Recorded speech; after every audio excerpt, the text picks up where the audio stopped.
E vamos iniciar falando do nosso plano plurianual, que é o PPA. Então aqui vamos para algumas considerações iniciais. Ele é a peça que inicia todo o nosso planejamento orçamentário público. E ele é o instrumento com menor regulamentação. Por que isso é importante? Porque normalmente nas questões elas vêm falando qual a diferença entre o PPA, LDO e a LOA, e como é questão de múltipla escolha, às vezes você já sabendo aqui o que tem no PPA, você já acerta a questão de cara. Então por isso que é muito importante você saber as disposições do PPA. Você já sabendo ela muito bem, praticamente já é uma grande parte ali, você mesmo não sabendo LDO e LOA, você consegue acertar a questão. E aqui ele tem uma duração, como a gente já viu antes, de 4 anos. É um instrumento de médio prazo. E aqui ele não coincide com o mandato do Poder Executivo. Então a gente sabe qual o mandato que a gente tem do presidente, do governador e do prefeito. 4 anos. O PPA ele vai ter esse mesmo período, ou seja, 4 anos, mas aqui não vai ser coincidente com esse mandato. E ele é encaminhado, então, e aprovado no primeiro ano de cada um desse mandato. Então, por exemplo, entrou um novo governante, ele ainda vai ter o PPA do governo passado. Então, nesse primeiro ano que ele entrou, ele vai ter um espaço, ele vai ter um tempo para fazer o quê? Para elaborar seu PPA e já no segundo ano de governo dele, que vai ter ali em vigência o seu PPA que ele elaborou. E aqui, então, o que a gente observa? Que a vigência só começa onde? No segundo ano do seu mandato.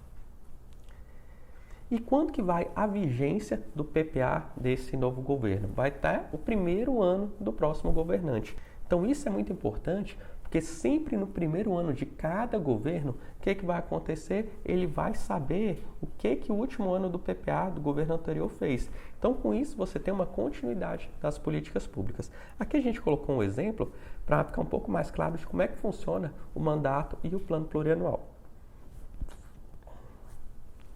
Então aqui, por exemplo, em 2019, quando o Bolsonaro entrou, o que aconteceu? Ele pegou o PPA do governo Temer, do último ano. Já, por exemplo, em 2019, o que ele fez? Ele elaborou seu PPA e já no segundo ano do governo dele, o que ele fez? Ele já tinha seu PPA em vigência. Já o Lula, o que aconteceu? Quando ele entrou, ele ainda pegou o último ano do PPA do governo Bolsonaro. E da mesma forma, o próximo governante, ele vai pegar o último ano do PPA do governo Lula.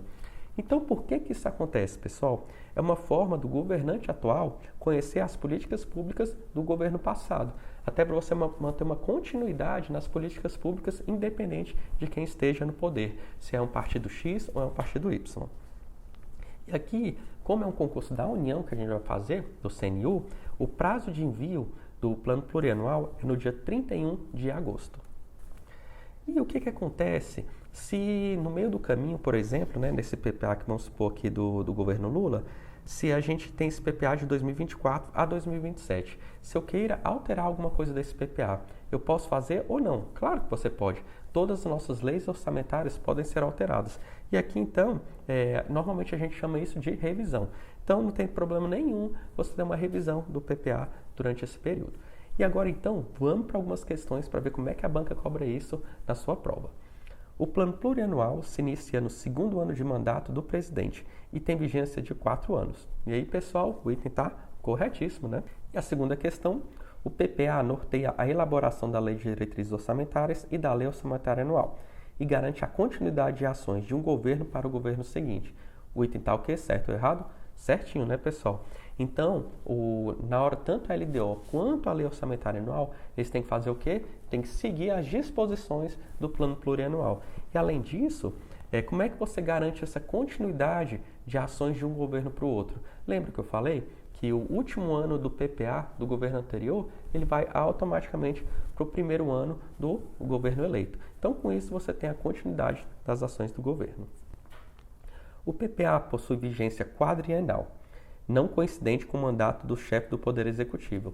O item está certinho também, né, pessoal? Qual o período do PPA? 4 anos e não é coincidente com o mandato do Poder Executivo. E aqui, pessoal, o Poder Executivo pode ser tanto do presidente, do governador e do prefeito. E o próximo item, o plano plurianual equivale a um plano de médio prazo, abrangendo um período de 4 anos. O item está certo também, né, pessoal? Ele é um plano de médio prazo? Sim. E abrange o período de 4 anos? Também. E agora, então, a gente vai continuar as nossas disposições do nosso plano plurianual, com a parte mais importante, esse artigo que é o mais importante da Constituição quando se trata do plano plurianual. Vamos lê-lo? A lei que instituir o plano plurianual estabelecerá de forma regionalizada as diretrizes, objetivos e metas da administração pública federal para as despesas de capital e outras delas decorrentes, e para as relativas aos programas de duração continuada. E a gente, então, o que a gente vai fazer? A gente vai tratar de cada um desses principais pontos que foi destacado aqui no artigo, que eles despencam na hora da sua prova. Então, vamos lá. Então, a primeira, o PPA, ele trata das diretrizes, objetivos e metas. O que seria isso, pessoal? É os caminhos a serem seguidos. Ou seja, quando a gente pensa de diretriz, objetivo e meta, a gente está falando, então, dos caminhos, ou seja, para onde que eu quero ir? Com o Brasil, com o Distrito Federal, né, com o município, enfim.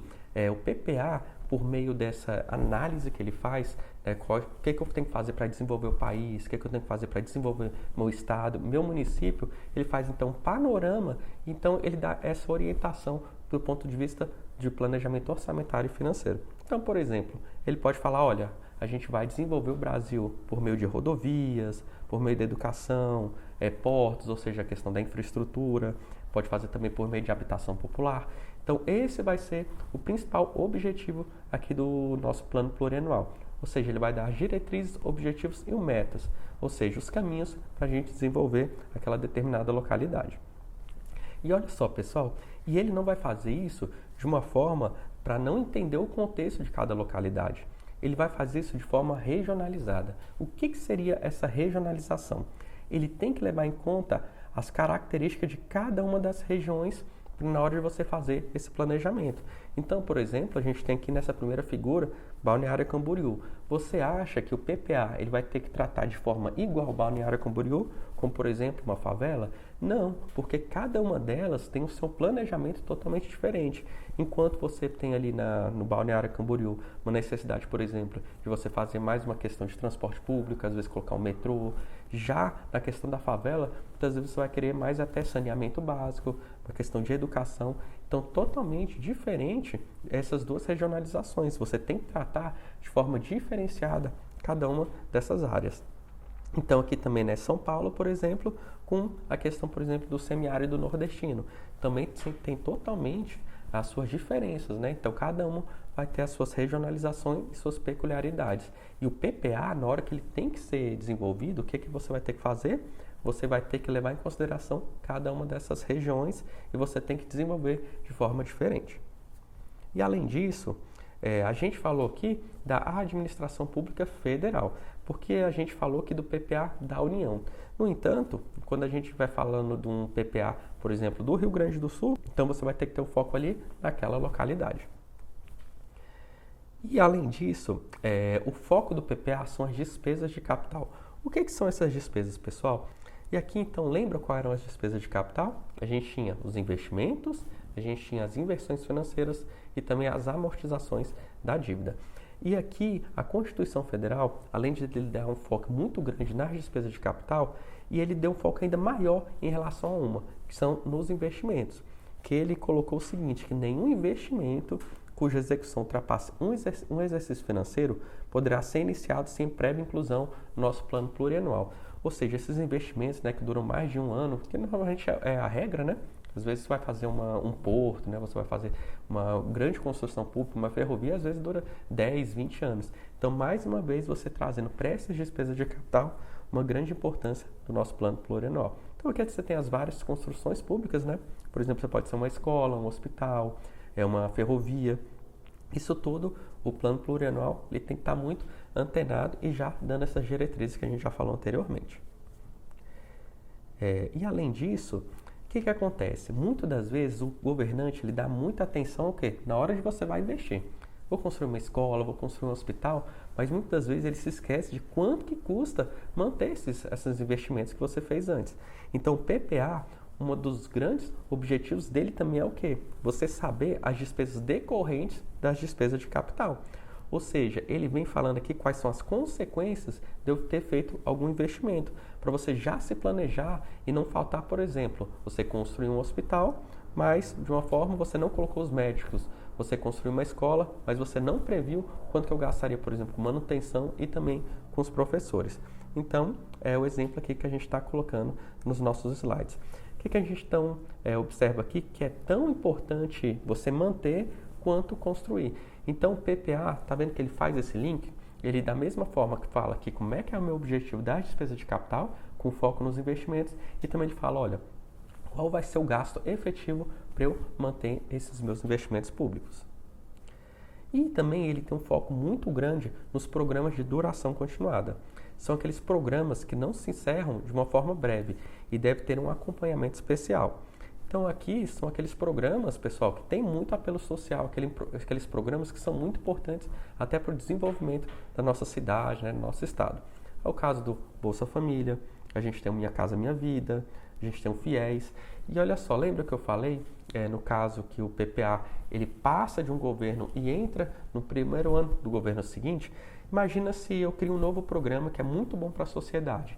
Então aqui é até uma forma do governo eleito, um novo governo, saber de quais foram os programas do governo anterior e dar até uma chance de você ver se o programa está bom ou ruim. Então, você vê, e a gente com isso a gente fecha as principais características do plano plurianual. Que você vê, então, a gente pode recapitular aquele nosso artigo anterior que a gente colocou no início do vídeo e vamos ver agora se está um pouco mais claro sobre as principais características que a gente tem do plano plurianual. Então, vamos lá. Então, esse artigo aqui, pessoal, você tem que estar na ponta da língua. Você não pode ir para a sua prova sem você ter esse artigo praticamente decorado. Então, vamos lá. Ó. A lei que instituiu o plano plurianual estabelecerá de forma regionalizada, que a gente já viu, as diretrizes, objetivos e metas, são os caminhos que a gente falou anteriormente, da administração pública federal. Por que ele falou da administração pública federal? Porque a gente está tratando aqui do PPA do governo federal. Quando você for lá na Constituição estadual ou municipal, ele vai estar trocando aqui tanto pela administração pública estadual ou administração pública municipal. Com foco para as despesas de capital e outras delas decorrentes, lembra? É tão importante você construir e fazer esses investimentos públicos quanto que manter esses investimentos. E para as relativas aos programas de duração continuada. Então agora vamos para algumas questões.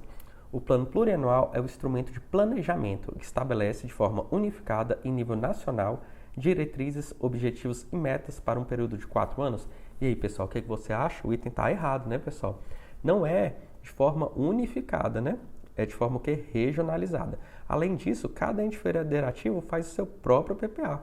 Então, aqui você não faz de forma unificada, ou seja, não é a União que coloca o seu PPA para os demais entes federativos.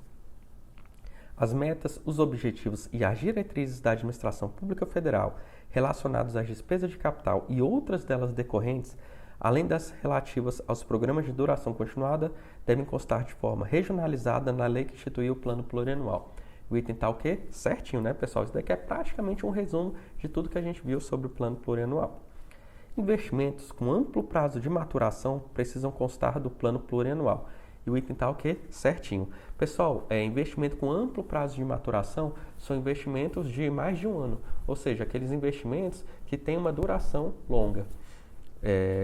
O instrumento que dispõe sobre as diretrizes, objetivos e metas da administração pública para as despesas de capital está relacionada com as perspectivas do planejamento estratégico.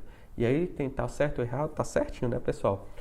Então, quando a gente estiver falando de PPA, a gente está falando de tanto planejamento de médio prazo, quanto também de planejamento estratégico para o governo. A lei que institui o plano plurianual deve estabelecer de forma regionalizada os objetivos e as metas da administração pública, seguindo as diretrizes determinadas pela Lei de Diretrizes Orçamentárias. Está o quê? Errado, né, pessoal?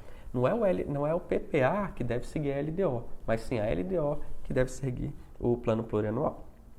E agora então, pessoal, a gente fez uma breve revisão dos principais pontos do plano plurianual e a gente agora vai falar sobre a Lei de Diretrizes Orçamentárias. E o que a gente pode falar sobre a Lei de Diretrizes Orçamentárias? Que ela tem que seguir o quê? O estabelecido no nosso plano plurianual. Ou seja, tem que seguir as diretrizes, objetivos e metas. E aqui, pessoal, quando a gente estava falando lá do plano plurianual, essas diretrizes, objetivos e metas, normalmente o pessoal chama de DOM, para ficar um pouco mais fácil na hora de você assimilar esse conteúdo. Então, o que a LDO vai fazer? Ela tem que seguir o DOM, ou seja, tem que seguir as diretrizes, objetivos e metas do nosso plano plurianual. E quais são os principais objetivos da nossa Lei de Diretrizes Orçamentárias? é você viabilizar esse planejamento estratégico que foi previsto no PPA na minha lei orçamentária anual. A gente já falou antes que a lei orçamentária anual é o instrumento, ou seja, onde é que você tem a despesa e a receita do Estado. É uma questão mais concreta, né? Onde é que você paga o servidor, onde é que você constrói a escola, está tudo ali na nossa lei orçamentária anual. Já o PPA é uma questão um pouco mais estratégica, muitas vezes até um pouco mais abstrato. E o que a LDO ela vem fazendo? Ela vem traduzindo o que está nessa questão um pouco mais estratégica, um pouco mais abstrata do PPA, ela vai falando isso para a linguagem da nossa lei orçamentária anual. Então, principalmente, esse é o objetivo da nossa LDO, o nosso elo de ligação entre o PPA e a nossa lei orçamentária anual. E ele também, principalmente, ele orienta a minha elaboração do orçamento. E aqui, o que vem acontecendo? Cada vez mais, a Lei de Diretrizes Orçamentárias, ela vem buscando o equilíbrio fiscal. Ela vem pegando esses meus objetivos, né, as diretrizes, objetivos e metas do meu PPA, e ela vem, na hora que eu traduzo isso para a minha lei orçamentária anual, ela faz um panorama da situação fiscal do ente público, né, que ela está referenciando, e com isso, então, ela busca o equilíbrio fiscal. Por isso que a gente vai ver mais na frente quais são os principais objetivos até da minha lei de diretrizes orçamentárias. É buscar esse equilíbrio fiscal com a questão de meta fiscal. Não sei se você já ouviu falar, por exemplo, de meta de resultado primário, meta de resultado nominal. Isso tudo está dentro da minha lei de diretrizes orçamentárias. Ela tem uma importância muito grande na hora de eu buscar o meu equilíbrio fiscal. E aqui, pessoal, quando eu estiver falando de lei de diretrizes orçamentárias, eu tenho que observar principalmente, né, o que está na minha Constituição Federal, mas principalmente também a LRF. O que aconteceu? A LRF ela trouxe uma nova roupagem para a minha lei de diretrizes orçamentárias. Então, o que eu faço eu faço uma leitura constitucional, mas também eu não posso entender a minha lei de diretrizes orçamentárias sem eu ver o que está disposto ali na minha lei de responsabilidade fiscal. Agora, pessoal, vamos fazer algumas questões. A Lei de Diretrizes Orçamentárias constitui um elo entre o Plano Plurianual e a Lei Orçamentária Anual, tendo como principal diretriz o equilíbrio fiscal. E aqui, pessoal, o item está certinho, né, pessoal? Ela é o elo entre o PPA e a Lei Orçamentária Anual e tem uma diretriz que é o quê? O equilíbrio fiscal. A Lei de Diretrizes Orçamentárias e suas emendas devem ser compatíveis com o Plano Plurianual. E o que o item está certinho, né, pessoal? Por quê? Porque a hora que eu for fazer minha LDO, ela tem que estar totalmente compatível com o quê? Com o meu plano plurianual. E aqui, da mesma forma que a gente fez com o nosso plano plurianual, a gente vai no artigo mais importante da Constituição Federal, que aqui você também tem que memorizar a fundo ele, grava em qualquer lugar, para você não pode ir na hora da sua prova do CNU sem saber esse artigo aqui decorado. Então vamos lá. O que vem falando então a Constituição Federal na questão da LDO? A Lei de Diretrizes Orçamentárias compreenderá as metas e prioridades, ou seja, a gente não está falando aqui de diretrizes, objetivos e metas, que era do PPA. A gente está falando aqui de metas e prioridades da Administração Pública Federal, estabelecerá as diretrizes de política fiscal e respectivas metas, em consonância com a trajetória sustentável da dívida pública, orientará a elaboração da Lei Orçamentária Anual, disporá sobre as alterações na legislação tributária e estabelecerá a política de aplicação das agências financeiras oficiais de fomento. Eu sei que é desesperador esse artigo na hora que a gente vê da primeira vez, mas a gente vai entrar em cada um desses pontos para ficar muito bem na hora da sua prova. Então vamos lá, pessoal. Primeira coisa que a gente vai falar, ela orienta a elaboração da LOA. Ou seja, ela vai delimitar quanto que a LOA vai disponibilizar principalmente para cada um dos poderes. Imagina, o que acontece? O Congresso Nacional e o Poder Executivo, o que acontece? O Poder Executivo, ele encaminha o projeto de lei de diretrizes orçamentárias e o Congresso Nacional, ele a aprecia.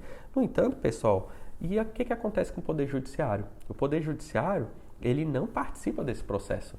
Então, imagina que ele só vai saber quanto que ele vai ter de orçamento na hora da lei orçamentária anual. Então, não é desse jeito. A LDO, o que ela vem fazendo de forma anterior ao meu orçamento, ela já vai orientando principalmente quanto que cada poder vai ter dessa dotação orçamentária. Então, ele orienta principalmente essa elaboração da LOA, delimitando, por exemplo, quanto que o Poder Judiciário vai ter de orçamento, quanto que o Ministério Público, quanto que a Defensoria. E, além disso, ele também dispõe, uma das funções da LDO, ela dispõe sobre as metodologias, ou seja, quanto que vai ter de despesa e receita para o próximo exercício.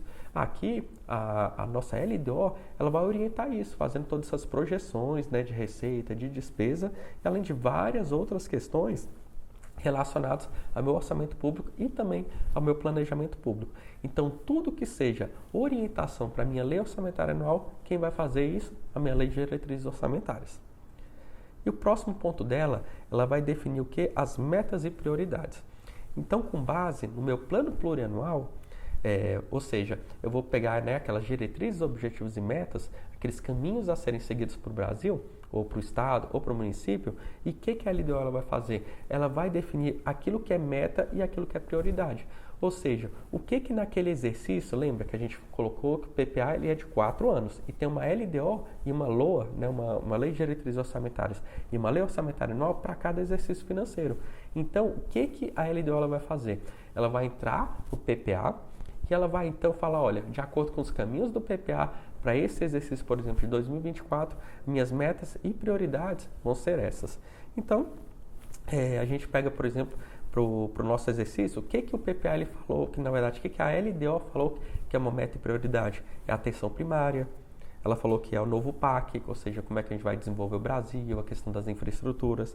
Ela falou principalmente nas creches de educação infantil, a gente fala do transporte escolar, escolas em tempo integral. Então, com base, muitas das vezes, o que o PPA falou? Olha, nosso objetivo é desenvolver a educação do Brasil. Mas como é que a gente vai fazer isso? A gente observa, então, com base nessas metas e prioridades que a gente observou dos caminhos do Brasil, que a gente precisa de uma escola em tempo integral e não uma escola em tempo parcial. Então, com base nisso, que você vai fazendo, né, orientando a sua lei orçamentária anual. E além disso, aqui a gente está falando de administração pública federal, no artigo em si, mas cada um desses entes vai ter seu próprio plano plurianual e também sua própria lei de diretrizes orçamentárias. Então, cada ente político tem sua própria LDO, tanto estados, Distrito Federal, municípios e também a União. E aqui é um dos itens que mais causam dúvida na hora de você estudar a nossa lei de diretrizes orçamentárias. Porque, primeiro, então você tem que ter muita atenção, porque esse é um dos artigos que mais cai em prova. Na verdade, não um dos artigos, mas um dos pontos da LDO que mais cai em prova, que é a sua política fiscal. Então, é as diretrizes de política fiscal e respectivas metas da nossa lei de diretrizes orçamentárias. Então, tome bastante cuidado, até eu coloquei aqui uma atenção para você ter um cuidado redobrado. Então, o que a nossa LDO ela vai fazer? Ela vai tratar sobre as diretrizes da política fiscal. Se eu vou ter um superávit ou um déficit fiscal, dentre outros. Aqui, pessoal, eu não vou fazer um curso sobre o que é um superávit fiscal, como é que eu calculo isso. Mas o que você tem que ter em mente é o seguinte: quando eu tenho um superávit fiscal, quer dizer que o Estado está gastando menos do que ele arrecada. E de uma forma bem resumida também, quando tem um déficit fiscal, é quando o Estado ele precisa de recorrer a empréstimos, aplicações financeiras para ter as suas necessidades sendo supridas. Então, aqui nesse caso, ele está tendo um déficit. Ele está tendo que recorrer ao banco, recorrer a alguém para o quê? Para fechar as suas contas. E aqui, pessoal, o que a LDO faz? Ela sinaliza se eu vou ter um déficit ou um resultado primário positivo. Então, por meio da LDO, ela vai falar o seguinte: olha, lei orçamentária anual, você pode gastar mais do que você arrecada. Ou então, ela vai falar: olha, você tem que fazer um caixa aí para você diminuir o seu endividamento. Então, praticamente isso que a política fiscal ela vai ocorrer. Então, aqui, por isso, pessoal, quando a gente vê um novo marco fiscal, quando você vê de alto nível de endividamento do Estado, quando a gente vê de superávit primário, déficit primário, isso tudo está relacionado a essa política fiscal e as metas que são definidas aonde? Na lei de diretrizes orçamentárias. Então aqui, se vai ser o Estado, ele vai ter um superávit, né? Ou seja, se ele vai gastar menos do que ele arrecada, ou então a gente gastar mais do que a gente arrecada, ou seja, a nossa setinha aqui vermelha já indicando que o Estado está gastando mais do que ele efetivamente arrecada. Uma outra questão muito importante é a trajetória sustentável da dívida pública. E aqui, pessoal, o Estado ele é um pouco diferente das nossas finanças pessoais. As nossas finanças pessoais, normalmente você tem que manter um equilíbrio. Mas o Estado, em alguns momentos, o que acontece? Que é o caso, por exemplo, da pandemia. Naquele momento, você tinha que gastar muito mais que o Estado arrecadava. Até como aquela questão conjuntural, né? Você estava ali numa pandemia, estava numa situação mundial grave. Então você tinha que garantir alimentação, moradia, enfim, tinha toda uma necessidade pública maior do que a receita do Estado. E aqui, quando ele fala que a trajetória sustentável da dívida pública é o seguinte: não importa se você está se endividando muito, ou não importa se você está tendo déficit primário, mas o importante é que essa dívida seja pagável. Ou seja, a mesma coisa de você estar, por exemplo, se endividando. Se o seu endividamento, por exemplo, é 10% do seu orçamento familiar, tá uma trajetória sustentável da sua dívida. Mas a partir do momento que, por exemplo, o que você tem de empréstimo, de juros, seja, por exemplo, 90% do que você ganha, já não está sustentável. Então, aqui, o que a Constituição fala é que é tão importante você analisar essas metas fiscais, ou seja, déficit primário e também superávit primário, quanto também essa trajetória sustentável do endividamento, ou seja, se o endividamento está comprometendo muito com a sua situação fiscal. E agora vamos para algumas questões. As metas e prioridades da administração pública para o exercício seguinte devem integrar o documento denominado Plano Plurianual. E aí, pessoal, lembra? Eu falei que Plano Plurianual era o quê? O DOM, Diretrizes, Objetivos e Metas. E já a LDO é o quê? É MP, Metas e Prioridades. Então, aqui, essa questão está falando o quê? Da LDO e não do PPA. Então, o item está errado. Próxima questão. A LDO estabelecerá, entre outros aspectos, as diretrizes de política fiscal e respectivas metas em consonância com a trajetória sustentável da dívida pública. Está certinho o artigo, né, pessoal? Exatamente aquilo que a gente acabou de falar. As propostas orçamentárias dos tribunais de justiça serão elaboradas dentro dos limites estipulados pela LDO. Certinho, pessoal? O que a LDO vai fazendo? Ele vai orientando a elaboração da minha lei orçamentária anual. E, além disso, ela vai falando sobre o quê? Sobre as alterações na legislação tributária. Então, aqui, pessoal, olha só. Lembra que a gente falou antes das metas? De meu resultado primário, déficit primário. E aqui, pessoal, a principal variável que a gente tem no Estado são as receitas, ou seja, quanto que ele arrecada. E a principal arrecadação que a gente tem são dos tributos. Então, tudo que você vai alterar dos tributos, a LDO, ela tem que estar ali a par, porque senão você vai acabar com todas as metas do governo. Então, a gente tem aqui, por exemplo, vou alterar meu imposto de renda de pessoa física, meu IPI e dentre outros tributos que o Estado arrecada. Então, além de a gente ver que a LDO ela trata dessa questão das alterações da legislação tributária, aqui, pessoal, a LDO também ela vem falando como é que vai ser a minha política de aplicação das agências financeiras oficiais de fomento. Aqui é uma questão, até um conceito um pouco longe do nosso dia a dia, mas praticamente as agências financeiras oficiais de fomento são aqueles bancos públicos que dão dinheiro subsidiado, empréstimos a juros subsidiados. Que é o caso, por exemplo, do BNDES, da Caixa Econômica Federal, do Banco da Amazônia e do Banco do Nordeste. O que acontece? Eles realizam principalmente empréstimos subsidiados para desenvolver setores da economia. Então vamos lá, a gente tem que lá na Amazônia, a gente ainda não tem uma industrialização tão forte. O que a LDO ela vem fazendo principalmente por essa política de aplicação dessas agências financeiras oficiais de fomento? Elas falam, olha só, para a Amazônia ficar competitiva, eu preciso de ter um ambiente ali bom para ter todas as indústrias, os comércios. Então vamos fazer o seguinte, se normalmente um empresário no Sudeste, lá em São Paulo, ele capta um empréstimo a 10% de juro, vamos fazer para desenvolver ali tanto da Amazônia quanto do Nordeste, em vez de ser 10% de juro, vamos emprestar a 1% de juro ao ano. Ou seja, então com juro mais barato, você consegue fazer o quê? Direcionar, você consegue desenvolver determinadas regiões. Então a LDO vem fazendo exatamente isso. Ela vem falando quais são os setores estratégicos, se é o Nordeste, se é a questão, por exemplo, lá da Amazônia, quais são os lugares mais estratégicos. Se eu quero fazer, por exemplo, habitação popular, por exemplo, olha, a habitação está muito cara no país, o que a gente vai fazer? Vamos fazer, então, empréstimo subsidiado, em vez dessa pessoa pegar a 12% ao ano o juro de uma casa própria, vamos colocar 1%, a 2%. Então, é exatamente isso que a LDO vai fazendo, é como é que vai orientar esses bancos públicos a emprestar um juro mais barato para financiar determinadas atividades públicas. E por último, então, como é que a gente pode, então a gente vai revisar aquele artigo inicialmente que a gente viu. Então vamos lá, o artigo 65, parágrafo 2º, que é o principal da Lei de Diretrizes Orçamentárias.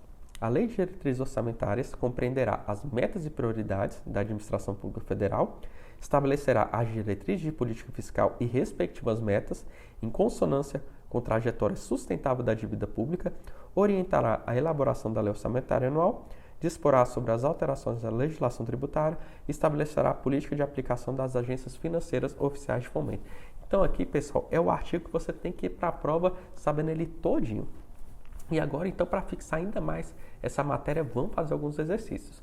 A Constituição Federal de 1988 prevê que as alterações na legislação tributária e o estabelecimento da política de aplicação das agências financeiras oficiais de fomento são, respectivamente, matérias concernentes ao plano plurianual e à lei de diretrizes orçamentárias. O item tal que está errado, né, pessoal? Tanto a legislação tributária quanto essa política de aplicação são todas da LDO e não do plano plurianual. As atribuições constitucionais conferidas à lei de diretrizes orçamentárias incluem dispor sobre as alterações na legislação tributária, certinho. E para finalizar, a gente vai falar sobre a nossa lei orçamentária anual. O que ela vem fazendo, pessoal? A minha lei orçamentária anual é o meu orçamento propriamente dito. Quando eu falo de orçamento, eu tenho duas variáveis, receita e despesa no meu orçamento. A minha receita é aquilo que eu espero que eu vou arrecadar. Então, no nosso exemplo, por exemplo, colocar 10 bilhões de reais de arrecadação. Por meio do orçamento, você vai ver, olha, 10 bilhões foi ICMS foi tanto, você tem o ITCMD, transferência eu recebi de outro ente foi tanto. Com base nisso, eu tenho minha estimativa da minha receita. E com base nisso que eu pretendo arrecadar, eu também tenho a minha despesa. Ou seja, eu vou construir minha creche, vou pagar fornecedor, vou pagar servidor. E com base nisso, então, tem a minha despesa pública, que é feita com base no quê? Na minha provável arrecadação. E aqui, então, a gente vê que a receita ela é estimada. Ou seja, se eu previ que vai arrecadar 10, se arrecada 11, o Estado vai adorar, né, pessoal? Ele não vai devolver isso, esse 1 que sobrou, não. De forma alguma, o que ele vai fazer? Ele vai pegar esse 1 e vai fazer mais despesa. Então, e é diferente, por exemplo, da despesa, que aqui é o máximo de gastos que eu tenho. Então, aqui, se eu tenho 10 milhões para pagar servidor, é o máximo que eu posso fazer. Depois, em alguns outros casos, né, que pode ter acontecido, que a gente viu na aula passada, se eu preciso de mais dinheiro, eu faço os créditos adicionais. Mas aqui, quando eu tenho a minha lei orçamentária anual aprovada, o que acontece? Aquele valor da despesa é o teto, ou seja, é o máximo que eu posso gastar. E aqui, a minha lei orçamentária anual, ela se refere apenas ao quê? Um exercício financeiro, um ano. Então, por exemplo, agora em 2024, eu tenho tanto minha lei orçamentária anual para 2024 e eu também tenho o quê? A minha lei de diretrizes orçamentárias de 2024. E a mesma coisa para 2025. Vai ter minha lei orçamentária anual de 2025 e a LDO de 2025. E agora, então, vamos para uma questão. No Brasil, o orçamento público fixa as receitas e estima as despesas? E aí o item está errado, né, pessoal? Trocou. Na verdade, você fixa o quê? As despesas e estima as receitas. E aqui tem apenas um exemplo que eu peguei direto aqui na lei orçamentária da União, só para você saber como é que funciona o orçamento público. Então aqui você tem um programa, por exemplo, de utilidade pública, R$1 milhão previsto. Por exemplo, aqui a gente tem um exercício da presidência do G20 pelo Brasil. Esse daqui está até um pouco mais específico. Qual o valor? 30 milhões. Eu não posso gastar mais que isso. Se eu quiser gastar mais, eu vou ter que pedir o quê? Um crédito adicional. Então, praticamente isso daqui é um retrato, né, de como é que funciona uma parte da minha lei orçamentária anual, já da União também, dentro do Ministério da Fazenda. E aqui, pessoal, então a gente já viu como é que é as características iniciais da minha lei orçamentária anual. E aqui o que mais cai quando a gente fala de lei orçamentária anual são os orçamentos. Aqui a gente tem, então praticamente dentro da nossa lei orçamentária anual, a gente tem 3 esferas. A esfera da Seguridade Social, a esfera fiscal e a esfera de investimentos. Pessoal, quando a gente estiver falando da esfera da Seguridade Social, vai ser sempre essas 3 áreas: saúde, previdência e assistência. Então, por exemplo, quando eu estiver falando do orçamento do Ministério da Saúde, do orçamento do desenvolvimento social e assistência social, eu vou estar falando que vai estar onde? Dentro da minha lei orçamentária anual, é como se fosse 3 capítulos dentro da minha LOA, né? Dentro da minha lei orçamentária anual. E nesse primeiro capítulo da Seguridade Social, vão estar todas as despesas relacionadas a essas 3 áreas: saúde, previdência e assistência social. E o exemplo que a gente colocou aqui, o orçamento do Ministério da Previdência, o da Saúde e também do Ministério do Desenvolvimento e Assistência Social. E além disso, a gente então já viu o que é esse primeiro tópico, que é o orçamento da Seguridade Social. A gente tem também o orçamento de investimentos. O que é esse orçamento de investimento das estatais independentes? Aqui, quando a gente estiver falando do orçamento de investimento das estatais independentes, por exemplo, o orçamento de investimento de estatais como, por exemplo, Petrobras, da Caixa Econômica e também do Banco do Brasil. E aqui, olha só, pessoal, são investimentos das estatais independentes. O que significa isso? Que são empresas, ou seja, quando o Estado está atuando na atividade econômica e elas têm que ser independentes. Então, são empresas que se sustentam sem a ajuda de tributos. E a gente vai ver, então, isso mais à frente na nossa aula de LRF. E aqui, pessoal, o governo deve deter direta ou indiretamente a maioria do capital social com direito a voto. Ou seja, aqui o Estado ele tem que realmente controlar essas empresas. Então, vamos supor, se tem uma empresa que o Estado ele não controla, não entra aqui nesse orçamento do investimento das estatais independentes. E o resto, por exemplo, pessoal, tudo que eu falei que que está dentro da nossa lei orçamentária anual, mas não é nem da área da Seguridade Social e nem investimento das estatais independentes, fica tudo dentro das demais, ou seja, que é o orçamento fiscal. Então a gente observa que o orçamento fiscal ele é a maior parte do orçamento que a gente tem no nosso dia a dia. Então, por exemplo, Poder Legislativo, Poder Judiciário, Ministério Público, Ministério da Economia, Ministério do Esporte, tudo isso faz parte do nosso orçamento fiscal. E o restante, que é a Seguridade Social, de forma bem resumida, né, de uma forma bem excepcional, que vocês têm esses dois orçamentos. Então, aqui resumindo, o que eu faço primeiro? Eu vejo se está dentro da Seguridade Social. Se estiver dentro da Seguridade Social, é saúde, previdência e assistência. Então, isso está dentro da esfera da Seguridade. Depois eu vejo, é uma empresa estatal do governo, ou seja, ela não é um órgão, não é uma autarquia, é uma empresa, né? Por exemplo, no caso da Petrobras, Caixa Econômica, do Banco do Brasil, se é uma empresa, beleza, ela é uma independente, estatal independente, ou seja, não preciso do governo praticamente, né, tendo que fazer sua manutenção. Então, se ela for uma independente, o governo efetivamente não faz a sua manutenção, vai estar aqui no investimento das empresas estatais. E tirando isso, pessoal, vai ser tudo restante fiscal. E agora vamos para as questões.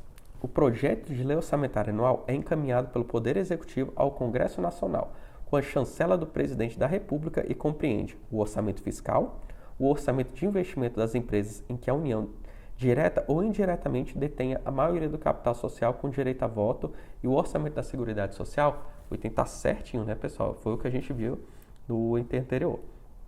O orçamento de investimento das empresas considera aquelas que a União detenha direta ou indiretamente a maioria do capital social com direito a voto. É exatamente isso. A União, ou o Estado, ou o município, ele tem que ter o quê? A maioria do capital social para realmente controlar essa empresa. Se for apenas uma participação, se for alguma coisa insignificante, né, não tão relevante, ela não vai entrar dentro do orçamento público. E agora, pessoal, para finalizar a parte do nosso orçamento público, a gente vai falar das emendas ao orçamento, as emendas à minha lei orçamentária anual. E aqui, pessoal, então, o que acontece? O nosso projeto ele sai do Poder Executivo, a minha lei orçamentária anual, ele é encaminhado ao Poder Legislativo para minha apreciação, como a gente viu anteriormente naquela questão que a gente viu do planejamento orçamentário público.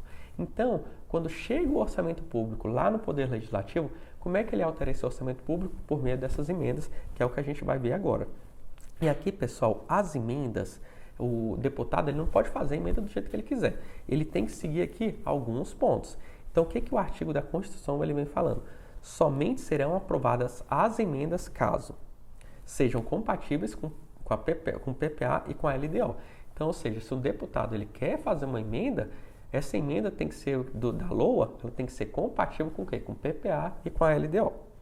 Além disso, pessoal, só pode fazer essa emenda caso indique os recursos necessários, admitido apenas os provenientes de anulação de despesa. Então, quando chegar meu orçamento lá, já vai chegar, por exemplo, 10 bilhões de reais o meu orçamento. Ele só pode alterar esse meu orçamento se ele tirar de algum lugar, ou seja, se ele cancelar de algum lugar. Mas ele pode cancelar de qualquer lugar? Não, ele tem algumas limitações. E aqui é que a Constituição ela fala. Você não pode tirar, se for uma dotação para pessoal, então o parlamentar ele não pode ali, né, a questão se envolver gasto com pessoal, ele não pode cancelar desse local. Além disso, não pode cancelar se tiver a ver com dívida e também as transferências tributárias dos estados, municípios e Distrito Federal. Tem uma parte, por exemplo, dos tributos, que a gente viu na questão, por exemplo, do direito tributário, que a gente viu que uma parte dos impostos federais vão para onde? Para os estados e para os municípios. Aqui, então, o que esse artigo vem falando? Que, olha, deputado, você não pode tirar dessas transferências que eu encaminho para os estados e para os municípios. E, além disso, além de ser compatível com o PPA e com a LDO, não poder cancelar desse tipo de despesa, essa sua emenda ela tem que ser relacionada ao quê? Com correção de erros ou omissões.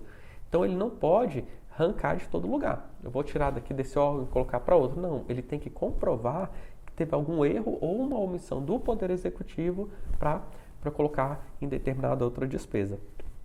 E, além disso, pode ser também relacionada ao texto do nosso projeto de lei. E agora vamos para algumas questões. De acordo com a Constituição Federal de 1988, as emendas ao projeto de lei do orçamento anual ou aos projetos que o modifiquem somente podem ser aprovados caso sejam compatíveis com o plano plurianual somente. E aí, tá errado, né, pessoal? Tem que ser compatível tanto com o PPA quanto também com a LDO. As emendas ao projeto de LOA ou aos projetos que o alterem podem ser aprovados caso anulem dotações com gasto de pessoal e encargos, serviço da dívida e transferências tributárias intergovernamentais. Errado, exatamente as despesas que você não pode cancelar. E continuando a questão das emendas ao orçamento, a gente vai falar agora de 3 tipos de emendas. Aqui, então, a gente tem a emenda individual impositiva. Pessoal, o que acontece?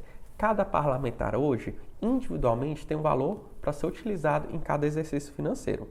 E qual é esse limite? É 2% da minha receita corrente líquida. E aqui, então, esse númerozinho aqui, 2%, pessoal, ele vem sendo cobrado muito em provas. E como é um assunto que vem recorrentemente na mídia, então eu decidi colocar aqui na nossa revisão estratégica. Então, cada parlamentar individualmente, ele vai ter um valor para ele colocar na lei orçamentária anual. E qual é esse valor? Então, é 2% da minha receita corrente líquida. A receita corrente líquida a gente vai tratar na parte da LRF. E sabendo que metade do valor que ele tem à disposição vai ter que ser metade destinado para o setor de saúde. E aqui, pessoal, só para efeitos de explicação, para 2024 foi disponibilizado 25 bilhões de emendas individual para os parlamentares, né? Tanto senador quanto deputado. E nesse montante ficou 70 milhões para cada senador e 37,8 para cada um dos deputados. E aqui, pessoal, a gente está falando de uma emenda individual impositiva. Então, aqui, essas emendas, o que acontece? O Poder Executivo, ele não tem a discricionariedade ou a faculdade de executar ou não essa emenda. Pelo fato de ser uma emenda impositiva, o Poder Executivo obrigatoriamente tem de executar o valor, exceto em caso de quê? De impedimentos técnicos ou legais. Então, o caso, por exemplo, de um parlamentar colocar um valor para construir, por exemplo, uma escola em determinada localidade, mas ali está naquela região, naquele terreno ali, ele é um terreno que você não pode construir uma escola, ou seja, você tem um impedimento legal e técnico para isso. Então, só vai ser nesses casos em que essas emendas elas não vão ser executadas. E além de cada parlamentar ter essa emenda individual, também a bancada também vai ter uma quantidade de emendas para ela poder gastar e também vai ser de forma impositiva. E aqui as bancadas, por exemplo, pessoal, a gente tem dos estados, né, e do Distrito Federal. A gente tem a bancada do Rio de Janeiro, a gente tem a bancada de São Paulo. Então aqui, enquanto a emenda individual impositiva, cada um dos parlamentares indica, já na de bancada vai ser o conjunto dos senadores e dos deputados que vão indicar essa emenda. E aqui é o valor destinado para os estados. E a indicação não é individual, mas do conjunto dos parlamentares daquela localidade. E aqui, enquanto a emenda individual tem um percentual de 2% da RCL, e sendo que metade tem que ir para a saúde, já nas emendas de bancada, o limite é de 1% da nossa receita corrente líquida. E para 2024, foi disponibilizado 12,5 bilhões. Mas esses valores, né, 12,5 bilhões e os 25 bilhões, eu coloquei aqui só para você ter uma noção melhor dos valores, mas isso não cai em prova. O que você tem que saber é o que? É 2% das bancadas individuais e 1% da emenda de bancada. E agora vamos ver como é que cai isso em prova? As emendas parlamentares impositivas têm caráter absoluto, não sendo admitidas exceções ao cumprimento das programações financeiras nelas previstas. O item tal que está errado, né, pessoal? Se tiver algum impedimento de ordem técnica ou legal, elas não precisam ser executadas. As emendas parlamentares individuais apresentadas ao projeto de lei orçamentária anual (PLOA) serão aprovadas no percentual de 2% da RCL do exercício anterior ao do encaminhamento do projeto, sendo 50% destinadas às ações e serviços públicos de saúde. O item está certinho, né? Exatamente isso. As emendas individuais, 2% da RCL e metade para a saúde, e as emendas de bancada, 1% da RCL e não tem essa vinculação.